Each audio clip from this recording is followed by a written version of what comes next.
When you make guns illegal, I mean, aren't you, or anything illegal, aren't you more likely to be arrested for having a handgun or any kind of a firearm under any circumstances if you're low income and black? Isn't there more people in jail right now for that who are low income black people than? Well, because what happens, you get the public defender who had, problems with alcohol back in the 90s. That's what happens. I mean, that is the truth about our justice system. If you can pay, then you can get a good enough lawyer that will find the way to slide you out of it. Otherwise, you've got a lawyer that really wants to be friends with the judge. Mm-hmm. It's kind of how it works out. So, of course, I mean, across the line, that always does work. But gun control is not just the poor and the black. It's the female, it's the handicapped, it's all of those that can't afford those ADT signs in their front yard, that can't afford to have some kind of security system. It's all of your basic human beings. And not only that, we have a country that's now been invaded by people that would like to do us harm. Whereas you just flip back 55 years ago to World War II, and you had an admiral of the Japanese army, a general, who said we could never invade America because there would be a rifle behind every blade of grass. Well, gun control has gotten to a point where you can hurt America with a box cutter. Yeah. That's the fruit of gun control. You used to not be able to fly a plane without a gun if you were carrying mail, but you can carry 200 Americans and beg for permission to be armed to protect them. It's this whole mentality that I think is crazy. Well, certainly 9/11 could have been stopped by very few handguns. One handgun for in the cockpit. It wouldn't have even been attempted. Well, no.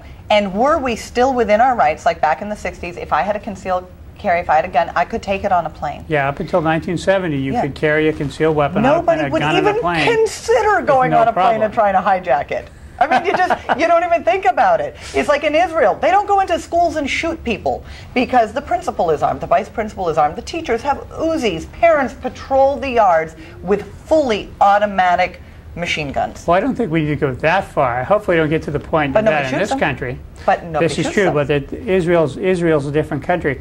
But though pointing out, going back to hijacking, in Israel, which is where they want to hijack the planes most, the pilots are armed there, and they didn't even attempt. They had to come all the way over here and attack us because they knew that our pilots were not armed.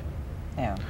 So, most people have this perception that if you have a gun in your home, a child is going to shoot somebody else with it. You hear a lot of statistics about how guns are dangerous to children and that children are shooting each other. Now, is this a true perception? You're more likely to be killed by a family member if you have a gun in your home. Is that true? No. Go. No, you're more likely. The highest cause of death for children is car accidents and drownings. Firearms in the home is actually the low. It's so low, I don't even think it makes up 1%. It's like 0.04% according to the CDC. So when you see these children dying by gun control, just know that every time a cop shoots a gangbanger in the midst of the commission of a crime and he's under 24, he is a child lost to gun violence. But then they take that and try to twist it into this perception that if there's a gun in the home, if a 3-year-old is going to find it and shoot the brother or something like that. And although it does happen, it is so rare that if it just doesn't make any sense because of the high instances of drownings, car accidents. Why are we reacting to those? I mean, we do hear about it when it happens because it's so horrific, but is it really happening 12 times a day? Because then we'd really hear about it. And the reason why they say that you're more likely to be killed, they include suicides, by the way, than killing someone, is because they forget to mention that out of 100 cases of self-defense with a firearm, 99.8 times it's done without firing a shot.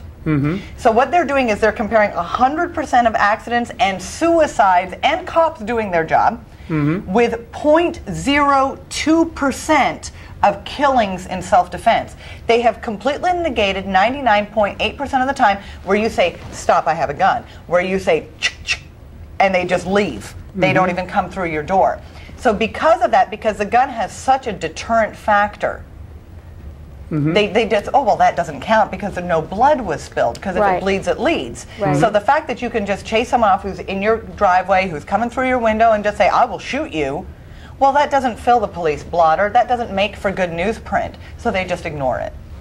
So I heard that more, going along those lines, I heard that more kids are drowning in buckets, as you said, 5-gallon buckets. 5-gallon buckets. Yes, kills 5 times as many children. Not only more, but drownings and vehicle accidents are the 2 highest causes. If you were to take a comparison between the number of children who drown by firearms and the number of children who died by drownings or car accidents, the difference is like this much.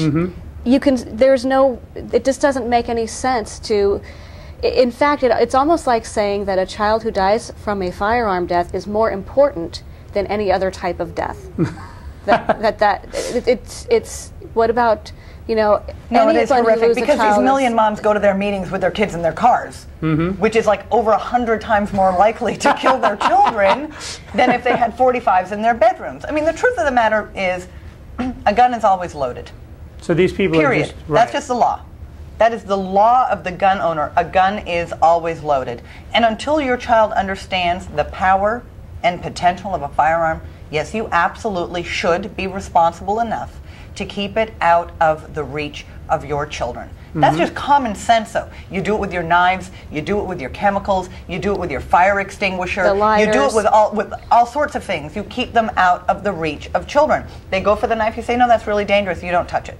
It's really simple. You either have children that respect your word, or you find sneakier ways. You don't keep your chemicals under the sink, you keep them up top until they're old enough to understand. It's very simple.